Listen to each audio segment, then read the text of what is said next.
Hello everyone, welcome to Abhyas law prep.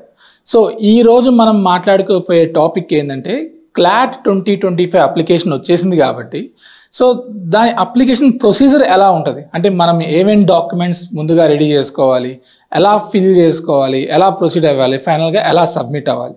So ఇది ఈరోజు మన వీడియో యొక్క మెయిన్ ఉద్దేశం. సో ఇంకా వెయిట్ చేయకుండా స్టార్ట్ చేసుకుందాం. సో ముందు గూగుల్లో క్లాట్ 2025 అని కొట్టగానే ఇది పేజ్ వస్తుంది. సో ఓపెన్ చేసిన తర్వాత మన మెయిన్ ప్రాసెస్ ఇక్కడ స్టార్ట్ అయింది. సో లాగిన్ చేయాలంటే ఫస్ట్ మనకి అకౌంట్ రిజిస్టర్ చేసుకోవాలి. సో ఎలా చేయాలి, ఏమేమి డీటెయిల్స్ కావాలి. సో ఇవి డీటెయిల్స్. సో ఫస్ట్ మన నేమ్, మన మొబైల్ నెంబర్, ఈమెయిల్ ఐడి, మనం ఏదైనా పాస్వర్డ్. సో ఇవి డేటా మనం ఏదైతే మనకి మొబైల్ నెంబర్, పనిచేసే మొబైల్ నెంబర్, ఎప్పుడు సిగ్నల్స్ ఉంటాయి, సో అంటే మన దగ్గర రెగ్యులర్గా ఉండే మొబైల్ నెంబర్ అండ్ వర్కింగ్లో ఉన్న ఈమెయిల్ ఐడి. సో ఇవి రెండు యూజ్ చేసుకొని మన డీటెయిల్స్ ఇవ్వగానే రిజిస్టర్ కొట్టిన తర్వాత సో మన ఫోన్కి ఒక ఓటీపీ వస్తుంది. సో ఆ ఓటీపీని ఫిల్ చేస్తే ఈ ప్రాసెస్ ఇక్కడ రిజిస్టర్ కొట్టినమ్మటనే నెక్స్ట్ పేజ్ ఓపెన్ అవుతుంది. అక్కడ ఓటీపీ మన మొబైల్ నెంబర్ ఆల్రెడీ ఎంటర్ చేసి ఉంటాం కాబట్టి అది అక్కడ ఆటో ఫిల్ అయిపోతుంది. అండ్ మనకు వచ్చిన ఓటీపీని అక్కడ ఎంటర్ చేయగానే సో మన అప్లికేషన్లోకి అయితే ఎంటర్ అయిపోతాం.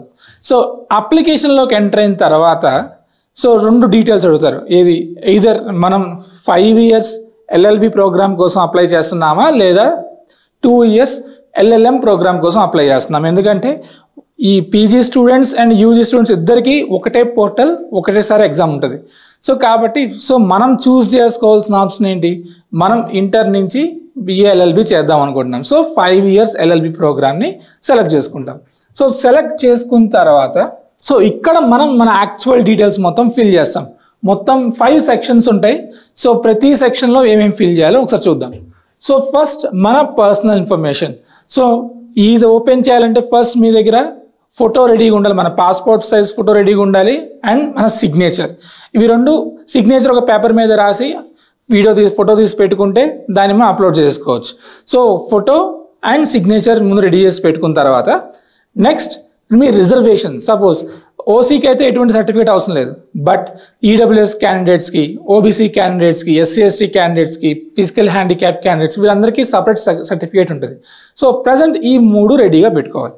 సో ఫస్ట్ మన డీటెయిల్స్ అప్లోడ్ చేసేస్తాం, మన ఫోటో అండ్ సిగ్నేచర్ అప్లోడ్ చేసేస్తాం. తర్వాత ఇంటర్మీడియట్ సర్టిఫికేట్ మీద మన పేరు ఎలా అయితే ఉంటుందో అలా జనరల్గా ఏంటంటే 10th class సర్టిఫికేట్ మీద ఉన్నట్టు అడుగుతారు. కానీ మన ఇక్కడ అడిగే క్రైటీరియా ఏంటంటే 10+2 ఇంటర్మీడియట్లో మన సర్టిఫికేట్ మీద పేరు ఏవైతే ఉంటుందో అది ఫిల్ చేసుకుంటాం. సో సర్టిఫికేట్ పేరు, మన gender and date of birth తెచ్చుకుంటాం, parents name. Next NRI category. So if you are qualified అంటే ఎన్ఆర్ఐ కేటగిరీ. సపోజ్ మీరు ఇండియన్ సిటిజనే కానీ ఇండియాలో లేరు, వేరే కంట్రీలో ఎక్కడో ఉండి చదువుకుంటున్నారు. సో అప్పుడు ఎన్ఆర్ఐ కేటగిరీ కింద అప్లై చేసుకోవచ్చు. లేదు మీకు ఇండియాలోనే ఉన్నారు, ఇండియాలోనే చదువుకుంటున్నారు, మీకు తెలిసిన మీ రిలేటివ్స్, నియరెస్ట్ రిలేటివ్స్ ఎవరో ఫారిన్ కంట్రీస్లో ఉంటున్నారు. సో ఎన్ఆర్ఐ స్పాన్సర్షిప్ కింద మీరు సెలెక్ట్ అవుతారు. సో ఎన్ఆర్ఐ వేరు, ఎన్ఆర్ఐ స్పాన్సర్ కేటగిరీ వేరు. ఎన్ఆర్ఐ కేటగిరీ అంటే మీరు వేరే కంట్రీలో ఉండి చదువుకుంటే మీరు ఎన్ఆర్ఐ కేటగిరీ కింద వస్తారు. ఎన్ఆర్ఐ స్పాన్సర్డ్ అంటే మీ రిలేటివ్స్ ఎవరన్నా వేరే కంట్రీలో ఉండి వాళ్ళు మీ ఎడ్యుకేషన్ సపోర్ట్ చేస్తున్నారు. సో అట్లాంటిది ఎన్ఆర్ఐ కేటగిరీ కింద సెలెక్ట్ చేసుకోవచ్చు అనమాట. నెక్స్ట్ యాక్చువల్ ఇప్పుడు ఇండియాలో ఇండియాలో చదువుకుంటున్నారు. So a category. సో ఇక్కడ కూడా మనకి జనరల్, ఓబీసీయా, schedule caste, schedule types. So మనం సెలెక్ట్ చేసుకునే దాన్ని బట్టి నెక్స్ట్ ఆప్షన్ సెలెక్ట్ అవుతాయి. సపోజ్ ఇక్కడ మీరు కనుక ఓబీసీ సెలెక్ట్ చేసుకున్నారు అనుకుందాం. సో ఓబీసీ రిలవెంట్ సర్టిఫికేట్ అడుగుతారు. ఎస్సీ ఎస్టీ సెలెక్ట్ చేసుకుంటే దాని రిలవెంట్ సర్టిఫికేట్ అడుగుతారు. సపోజ్ నేను జనరలే సెలెక్ట్ చేసుకుంటున్నాను. సో నాకు ఎటువంటి సర్టిఫికేట్ అప్లోడ్ చేయాల్సిన పని లేదు. కానీ జనరల్లో ఈడబ్ల్యూఎస్ కేటగిరీ ఒకటి ఉంది కదా. సో ఇక్కడ whether you are qualified under EWS category. So general select చేసుకుంటే మళ్ళీ ఈడబ్ల్యూఎస్లో వస్తారా లేదా. సో వచ్చారని పెట్టుకుందాం. దీని తర్వాత ఫిజికల్లీ డిసేబుల్ క్యాండిడేటా, ఎస్ అయితే ఎస్, నో అయితే నో. ఎస్ అయితే మళ్ళీ సర్టిఫికేట్ అప్లోడ్ చేయాల్సి వస్తుంది. Next whether you are a BPL category. So a category అయినా సరే, జనరల్ అయినా, ఎస్సీ ఎస్టీ అయినా, ఓబీసీ అయినా, బిలో పవర్టీ లైన్ కేటగిరీయా కాదా. బిలో పవర్టీ లైన్ అంటే దానికి మళ్ళీ సపరేట్గా ఇన్కమ్ సర్టిఫికేట్ ఉంటుంది, అది మనం స్టడీగా పెట్టుకోవాలి. సో ఇక్కడ నో. ఇది అంతా ఫిల్ చేసిన తర్వాత ఇక లాస్ట్లో save as a draft. Save అయిపోద్ది, మీ డేటా మొత్తం సేవ్ అయ్యి ఒకవేళ సడన్గా కరెంట్ పోయినా అప్లికేషన్ మధ్యలో క్లోజ్ అయిపోయినా సేవ్ నొక్కేశారు కాబట్టి ఈ డేటా మళ్ళీ ఫిల్ చేయాల్సిన అవసరం ఉండదు. So next second data communication. So ఎక్కడ ఉంటారు మీ డీటెయిల్స్, ఒకటి కరస్పాండెంట్ డీటెయిల్స్ అంటే ప్రజెంట్ ఉంటున్న data and permanent address. So ఈ రెండు ఫిల్ చేసుకున్న తర్వాత alternative contact number, alternative email ID. So రెండు మ్యాండేటరీ. అంటే మనకు కావాల్సింది ఏంటి, రెండు ఫోన్ నెంబర్స్ కావాలి, రెండు ఈమెయిల్ ఐడీస్ కావాలి. ఒక phone number and email ID మనం రిజిస్ట్రేషన్ అకౌంట్ రిజిస్టర్ చేసుకోవడానికి కావాలి. Second phone number and email ID just alternative, ఒకవేళ మంది ప్రాపర్ కమ్యూనికేషన్ సిగ్నల్ సరిగ్గా లేకపోతే ఆల్టర్నేటివ్ ఇన్ఫర్మేషన్ ఇవ్వాలి కాబట్టి. సో ఖచ్చితంగా రెండు ఫోన్ నెంబర్స్, రెండు email IDs mandatory. And next లాస్ట్లో సేవ్ కొడతాం. Next your qualifying exam details. 5 years LLBకి ఎంటర్ అవుతున్నారు. సో కొంతమంది ఆల్రెడీ డిగ్రీ కంప్లీట్ అయిపోయిన కూడా అప్లై చేసుకోవచ్చు. ఇక్కడ ఎక్కడ కూడా age limit, upper age limit లేదనమాట. సో కాబట్టి ఇప్పుడు మీరు మీ కేటగిరీ ఏంటి, సో 10+2 కంప్లీట్ అయిపోయింది, 10+2 ఆర్ ఈక్వలెంట్. బట్ ఇంటర్లో ఎంఈసీ గ్రూప్, కామర్స్ గ్రూప్ ఉంది, ఎంపీసీ సైన్సెస్ ఉంది అండ్ హెచ్ఈసీ ఆర్ట్స్ గ్రూప్ ఉంది. సో ఏ కేటగిరీ కింద వస్తారు, సపోజ్ ఎంపీసీ వాళ్ళైతే సైన్సెస్ అని, ఎంఈసీ వాళ్ళైతే కామర్స్ అని, ఆర్ట్స్ ఇంకా హెచ్ఈసీ అట్లాంటి వాళ్ళైతే ఆర్ట్స్ కామర్స్ అని. సో ఏదో మీ సెలెక్టెడ్ మీరు ఏదైతే 10th ఇంటర్లో చదువుతారో అది ఇక్కడ చూస్ చేసుకుంటాం. Next board of university. So మీరు ఇంటర్మీడియట్ ఏ యూనివర్సిటీ కింద చదువుతున్నారు. సో హైదరాబాద్ స్టూడెంట్స్ అందరూ కూడా బోర్డ్ ఆఫ్ ఇంటర్మీడియట్ తెలంగాణ కింద వస్తారు. ఏపీ వాళ్ళంతా కూడా బోర్డ్ ఆఫ్ ఇంటర్మీడియట్ ఆంధ్రప్రదేశ్ కింద వస్తారు. సో ఒక్కొక్క స్టేట్కి ఒక్కొక్క స్టేట్ బోర్డు ఉంది కాబట్టి దాన్ని బట్టి. అది సిబిఎస్ఈకి అయితే డైరెక్ట్గా central board of secondary education, ఎందుకంటే 10+2 సిబిఎస్ఈ సెంట్రల్ గవర్నమెంట్ వేస్తుంది కదా అది. So it is state subject, state board of intermediate particular state. అది అలా కాకుండా సిబిఎస్ఈ అయితే అందరికీ ఒకటే ఉంటుంది, ఢిల్లీ. Next appeared. సో ఇప్పుడు మీరు ఏదైతే 10+2 ఇప్పుడు ఆల్రెడీ సెకండ్ ఇయర్లో, ఇంటర్ సెకండ్ ఇయర్లో ఉంటే కనుక అపియరింగ్ అని పెడతాం. ఆల్రెడీ ఇంటర్మీడియట్ అయిపోతే కనుక అపియర్డ్. బట్ రెండింటికి ఒకే ఆప్షన్ ఉంది, ఎందుకంటే appearing or appeared or pass. ఎప్పుడో పాస్ అయిపోయి డిగ్రీ కూడా అయిపోతే, అంటే చాలామంది డిగ్రీ అయిపోయిన వాళ్ళు కూడా మళ్ళీ రాస్తుంటారు అనమాట. కాబట్టి ఎప్పుడో పాస్ అయిపోతే పాస్ పెడతాం, లేదు ఇప్పుడు అపియర్ అవుతున్నాము సో అపియర్డ్ పెట్టేస్తాం. సో ఎవరైతే ఇంకా ఎగ్జామ్ రాయలేదు సెకండ్ ఇయర్లో ఉన్నారో వాళ్ళు అపియర్డ్ అని పెట్టిన తర్వాత వాళ్ళు పాసింగ్ మంత్ జూన్ అని పెట్టాలి. సో ఇది యాజ్ పర్ క్లాట్ వాళ్ళ చెప్పిన విధానం అనమాట ఇది.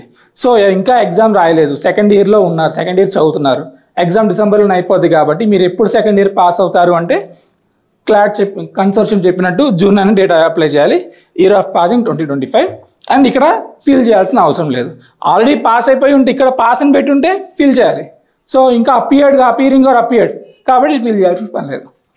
మళ్ళీ సేవ్ యాజ్ డ్రాఫ్ట్ కొడతాం. Test centre preference. ఇక్కడ 3 టెస్ట్ సెంటర్స్ సెలెక్ట్ చేసుకోవాలి all over India. So 3 different test centres ఉంటాయి. సో 3 డిఫరెంట్గా సెలెక్ట్ చేయాలి, లేదంటే అవ్వదు అనమాట. Next save as draft. ఇవి 4 కూడా కంప్లీట్ చేస్తేనే ఫైనల్ స్టేజ్కి వెళ్తాం అనమాట, లేదంటే వెళ్ళాం. So final reservation. ఏంటి రిజర్వేషన్ రిగార్డింగ్ ద ఎన్ఎల్యూస్. ఎందుకంటే మనకి 24 ఎన్ఎల్యూస్ ప్రజెంట్ ఈ కన్సోర్షియంలో పార్టిసిపేట్ చేస్తున్నాయి. క్లాట్ ఎగ్జామ్ కింద 24 ఎన్ఎల్యూస్లో డైరెక్ట్గా ఒకే ఎగ్జామ్ రాసి ఎంటర్ అయిపోవచ్చు. అయితే ఇక్కడ మీరు డొమిసిల్ కేటగిరీ గురించి ఇక్కడ అడుగుతారనమాట. సో డొమిసిల్ కేటగిరీ అంటే స్టేట్ రిజర్వేషన్ కోసం అనమాట. మనకి ఇండియా టాప్ మోస్ట్ ఎన్ఎల్యూ కర్ణాటకలో ఉంది, బెంగళూరు కర్ణాటక. సో మీరు కర్ణాటక వాళ్ళు అయితే అందులో స్పెషల్ రిజర్వేషన్ వస్తుంది. లేదు తెలంగాణ వాళ్ళు, తెలంగాణలో నల్సార్ ఉంది కదా, సో తెలంగాణ వాళ్ళకి ఏంటంటే నల్సార్లో సపరేట్ కోటా ఉంటుంది. అదే ఆంధ్రప్రదేశ్ వాళ్ళకి డిఎస్ఎన్ఎల్యూ ఉంది, అక్కడ సపరేట్ కోటా ఉంటుంది. కాబట్టి మీరు ఎక్కడ సంబంధించిన వాళ్ళు అది చెప్పడం కోసం ఇదనమాట. సో ఏ బేసిస్ మీద మీకు డొమిసిల్ ఇస్తారు అనేది కూడా ఇక్కడ డీటెయిల్గా మెన్షన్ చేస్తున్నారు. సపోజ్ కర్ణాటక అన్నాం, మీరు కర్ణాటక వాళ్ళైతే డొమిసిల్ మీరు అప్లికేబుల్ అవుతా లేదా, ఎస్ కొట్టారనుకోండి ఇక డేటా వస్తుంది. సో అంటే నేను కర్ణాటక స్టూడెంట్ కింద కన్సిడర్ చేయాలి అంటే ఈ క్రైటీరియా మీట్ అయి ఉండాలి. అప్పుడు ఇదంతా ఓకే, ఇది నాకు మ్యాచ్ అవుతుందని మీరు అనుకుంటేనే సో మీరు కర్ణాటకలో ఎస్ పెడతారు, లేదంటే నో పెట్టేయాలి. లేదు నల్సార్ హైదరాబాద్ మీ తెలంగాణ వాళ్ళు, సో మీ తెలంగాణ కేటగిరీ అప్లై అవ్వాలా లేదా. సో ఒకవేళ మీ సపోజ్ ఇక్కడ యాజ్ పర్ ద ఈ ఇచ్చిన నల్సార్ వాళ్ళు ఇచ్చిన డేటా ప్రకారం ఏంటి, సో కంటిన్యూస్గా ఒక 4 years తెలంగాణలో చదివి ఉంటే అప్పుడు మీరు తెలంగాణ స్టూడెంట్ కింద కన్సిడర్ చేస్తారనమాట. సో కంటిన్యూస్గా 4 years అదేంటిది 6th నుంచి 10th వరకు కంటిన్యూస్గా చదువుకుంటారు 6, 7, 8, 9, 10. లేదు ఇంటర్మీడియట్ 1, ఇంటర్మీడియట్ 2. కానీ ఇంటర్మీడియట్ 1, 2 అయితే అవ్వదు కదా. సో 9, 10, 11, 12. సో కంటిన్యూస్గా 4 years ఉంది కదా. లేదు 7, 8, 9, 10. లేదు 8, 9, 10 ఇంటర్మీడియట్ ఫస్ట్ ఇయర్. అట్లా కంటిన్యూస్గా ఒక 4 years మీ తెలంగాణలో చదువుంటే ఇది అప్లికబుల్ అయ్యింది. లేదు student who has in the previous 7 years resided in state of Telangana for at least period of 4 years and completed qualifying examination. So గత 7 years కింద తెలంగాణలో ఉండి చదవపోయిన పర్లా, గత 7 years తెలంగాణలో ఉండి qualifying exam intermediate first and second year తెలంగాణలో రాసుంటే వాళ్ళు ఎలిజిబుల్. సో రెండు విధాలు ఉన్నాయి. ఒకటి కంటిన్యూస్గా 4 years తెలంగాణలో చదువు ఉండాలి ఒకప్పుడు. లేదు 7 years నుంచి తెలంగాణలో ఉంటున్నారు, only intermediate first and second year మాత్రం చదివారు, ఎలిజిబుల్.